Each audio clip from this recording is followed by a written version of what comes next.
I was thinking about discipline versus joy leading into this conversation, and how some of the things that have fulfilled me the most in climbing have taken a lot of discipline, but I still wanted to be there, you know? Those were times when I was aligned with what I was doing. I was like, yes, this is the climb, the route, the boulder that I want to be trying right now. And it's hard today. And I'm kind of like making myself go up here and do the hike and do all the stuff and try this, but like, I do want to be doing this. And when I've dipped over into, I don't know if this is exactly true, but I think it is. I was trying to think of counterexamples and couldn't think of any. I think every time I've dipped over into, some deeper part of me doesn't want to be here anymore, but I should see this through. I should take advantage of my last 2 weather days because the season's not over yet and I'm close and I should just go try.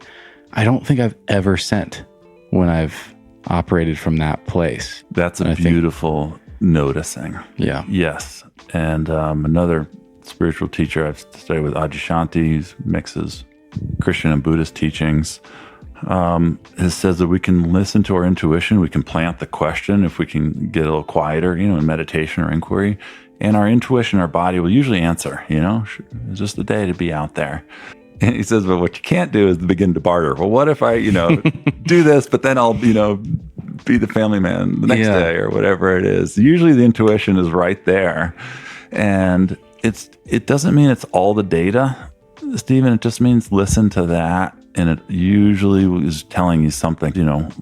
Westerners, North Americans, we're generally tuned out to listening to the wisdom of our nervous system.